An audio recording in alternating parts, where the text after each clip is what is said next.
been actively involved in India's Uttarakhand region after a glacier burst in Chamoli caused flash floods, killing at least 10 people, while some 125 labourers working at a power project have been reported missing.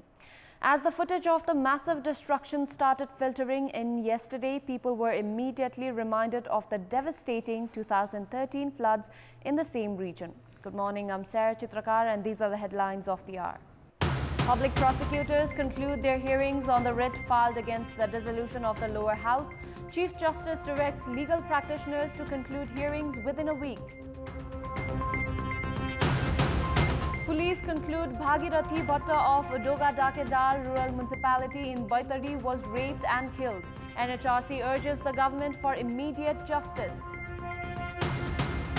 Rescue operations intensify after a Himalayan glacier broke, causing mayhem in Uttarakhand region. At least 10 bodies recovered, while 125 labourers working at the project missing. And Manchester City enhanced their title stake as they crush Liverpool 4-1 at Anfield. Phil 14 steals the show with 2 goals for City. Public prosecutors yesterday concluded their hearings on the writ filed against the dissolution of the House of Representatives. The public prosecutors has been urging in the favour of the dissolution of the House of Representatives since 1st of February last week. However, private legal practitioners on behalf of Prime Minister Oli have started their hearings from yesterday, while private advocates of Speaker of the dissolved House of Representatives, Agni Sapkota, are yet to begin their hearings. Meanwhile, Chief Justice Cholendra Samsher Rana directed legal practitioners to conclude the hearings by Friday.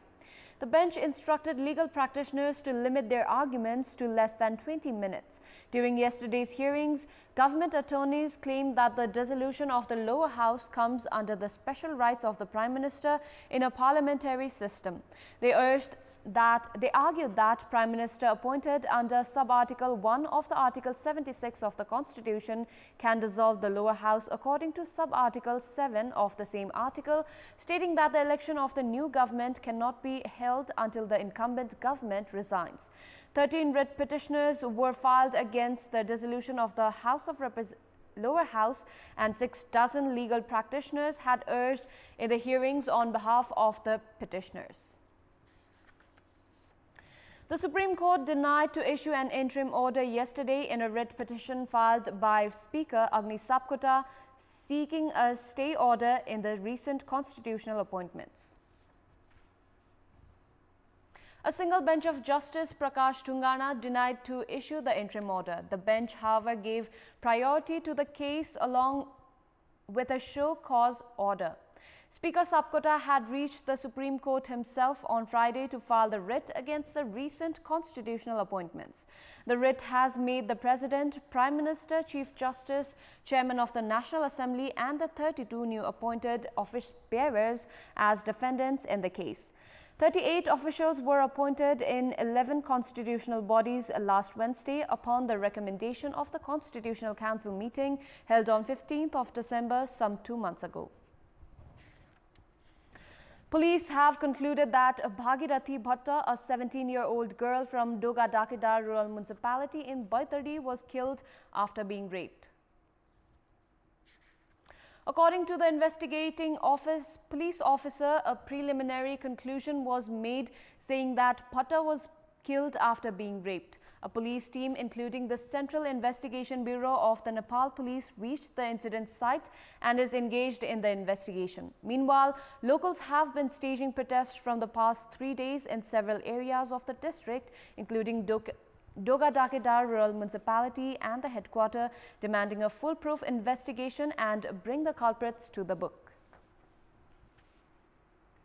Meanwhile, the National Human Rights Commission has drawn the government's attention to book the perpetrators in the rape and murder of 17-year-old Bhagirathi Bhatta of Doga Dakedar in Baitari.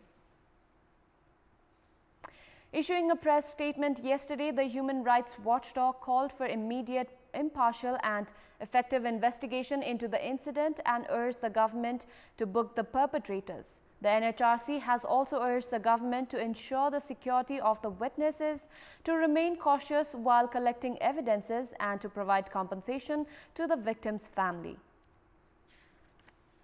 नीति निर्माण तहमा बसे मान्छेबाटै यसको वास्तवमा सुधार हुनुपर्छ। सरकारले पनि नारा जुलुस भनौँ हजारौँ मान्छेहरूलाई सडकमा उतार्ने यस्तो किसिमको यो काम गरेको छ। यो वास्तवमै सरकारबाट नै यो गलत भएको छ। 5 वर्षसम्म जनताले उहाँहरूलाई चाहिँ देश चलाउनको लागि चाहिँ जनमत दिएको थियो। यसको कदर नभइकन जनताको एकदमै अपमान भएको छ। सरकारको कारणले गर्दा यो परिस्थिति आएको छ भन्ने मलाई लागेको छ। यस्ता अनैतिक कार्यक्रमहरू गर्न नदिनका लागि हामी सबै एकजुट हुनुपर्छ।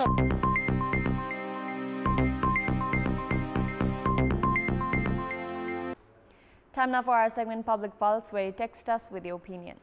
The question is, why has market monitoring been feeble? Your options are A, lack of interest, B, influence of businessmen, and C, lack of resources. The voting is on. Type NEWS, select your option A, B or C and send to 34001 to share your opinion with us. Time now for our special segment, Off the Beat.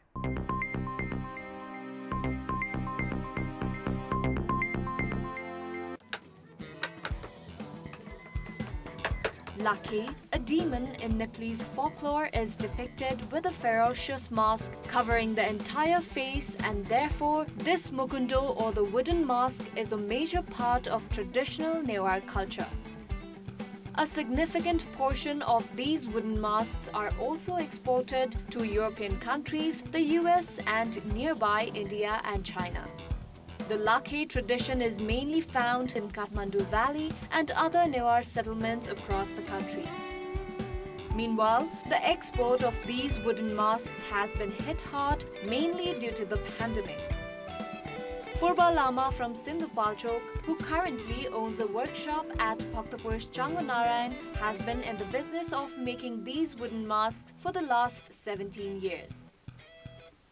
Lama's expertise is in carving out these wooden masks using the timber from poplar trees commonly known as Lahare people in the country. The soft poplar timber is considered most suitable for giving shapes to create these mukundos of various shapes and size. Before the pandemic, Lama's creations were exported in large quantity abroad. Lama also has the experience of carving out as many as 200 of these wooden masks in 1 month at the time of festivals. Lama also used to command a team of 15 skilled workers, but many of them have left him amid the pandemic and reduced workload. Lama's mukundos depicting various deities were in high demand in countries such as America, England, Australia, India and China, while the products were also widely used in different locally celebrated jatras and festivals, especially by Newar community. Many tourists who visited Nepal before the pandemic also carried these wooden masks as souvenirs. However, all such business activities have come to a standstill in the face of the pandemic. This is Sarah Chitrakar for our special segment Off the Beat and Kantipur News Desk.